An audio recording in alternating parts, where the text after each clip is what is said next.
Aitor, how are you looking injury-wise ahead of this one? Sorry? How are you looking injury-wise ahead of this one? We are not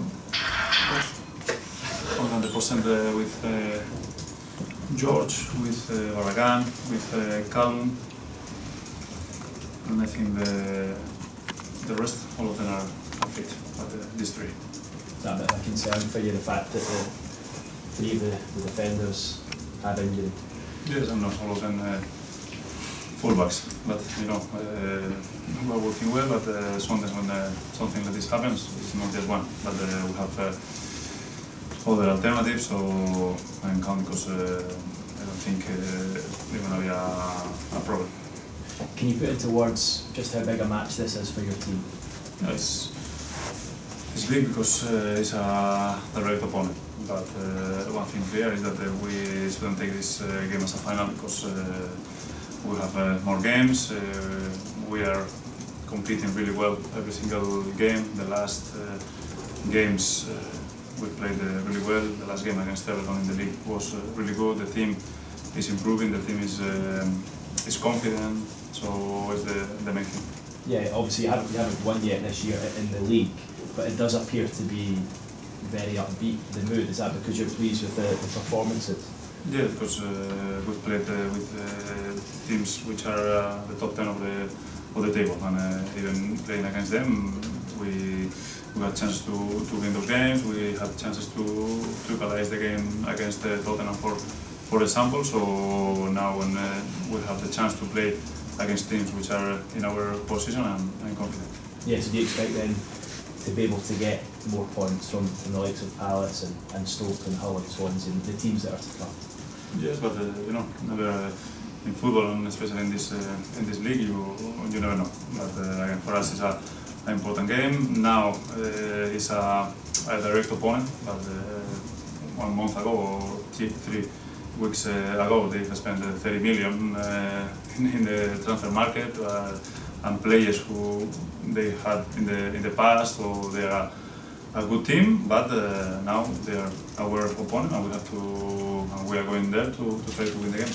Have you been surprised at all by the likes of Hull and Swansea in the way they've not just picked up results but performances as well? They look like teams transformed. Sorry? Likes of Hull and Swansea who've picked up points recently. The performances have been great as well. Have you been surprised by how well they've done recently? No, because when you change the manager and when you change a few players and you bring players in the January transfer market, always you are going to have a reaction. But once again, I have to be focused on my team, how good we are, how good they are training every day, how good they are competing every day, and this is the main thing for me, just to look at our results. Because of your failure to add the players you wanted to in the January transfer window, have you had to change your ambitions, your aims for this season? Have you had to reassess things? No.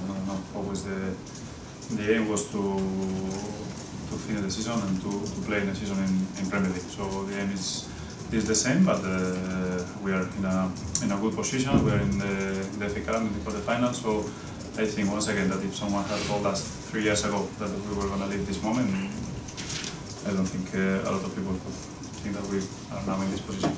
In terms of Palace, they've obviously struggled at home all season for whatever reason. They lost 4-0 to Sunderland a few weeks ago. It looked as though at one stage in the game the supporters turned on them. Is that something you can use to your advantage going there? Yes, but they are an experienced team. They have a really, really experienced manager.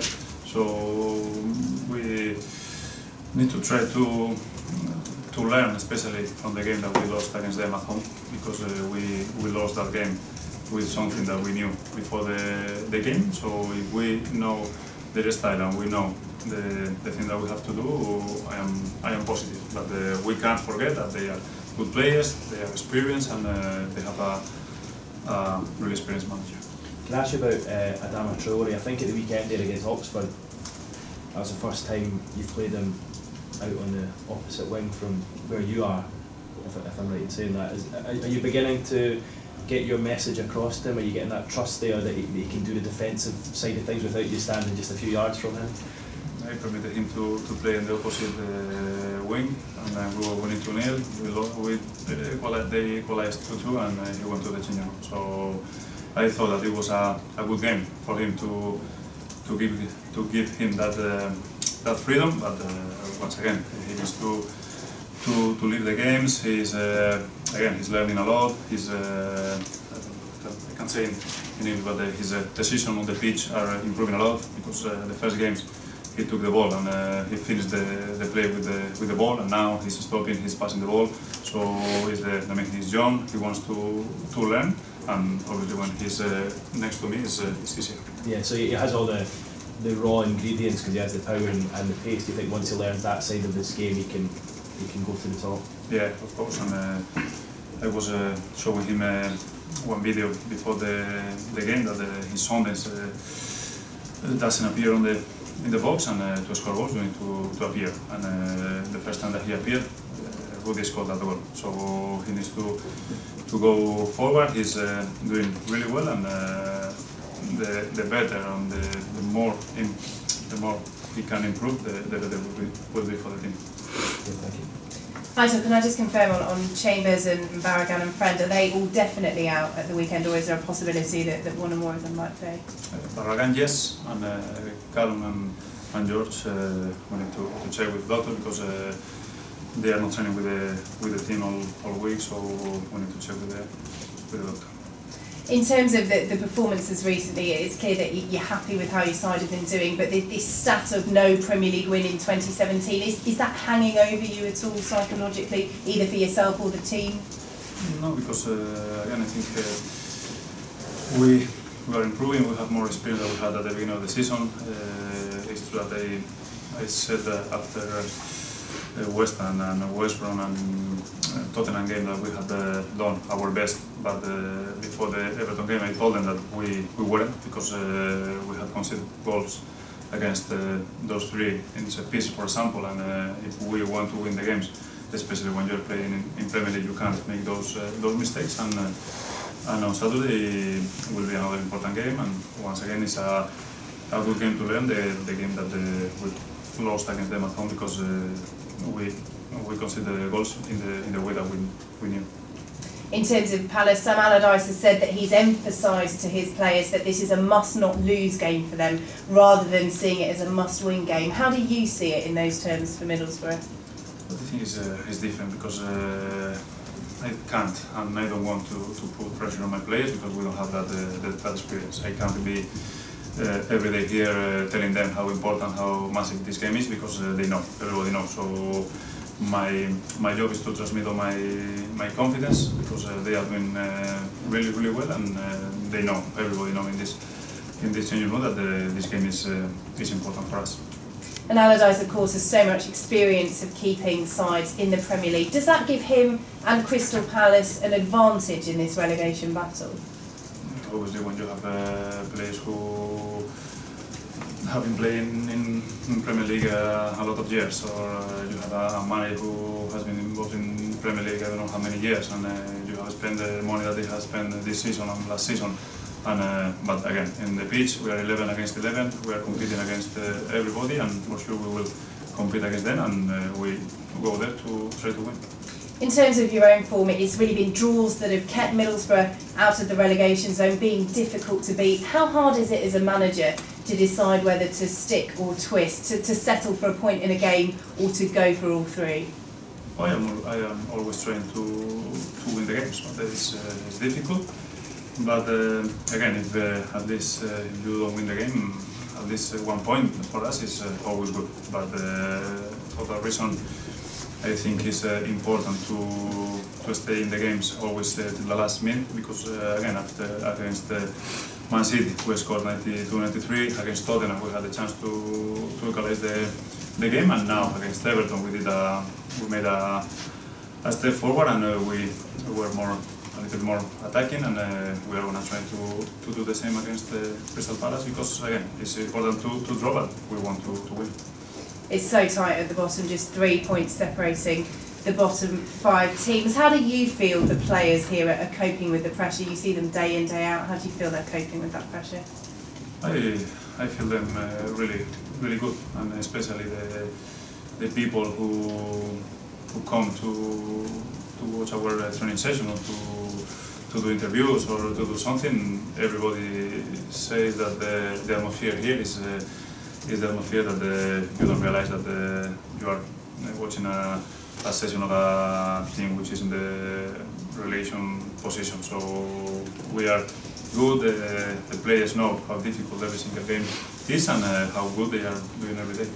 And just finally from me, we've talked a bit about Hull and Swansea and the boost that particularly Swansea have got recently from their new managers. You can often get that freshness and that momentum coming in with a change of coach. How do you, as an old manager, a manager who's staying at a club, inject that freshness and that momentum into Middlesbrough at this stage that we're seeing with Hull and Swansea? I think it's completely different because I think my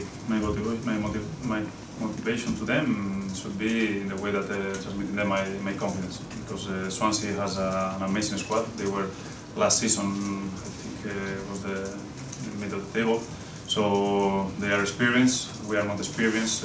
For them, it was just to try to find the right coach, and now with Paul there, they are doing really well because they are experienced. They are good players, and we don't have that experience. And for the reason, my first thing is to transmit my confidence and to take the pressure off them.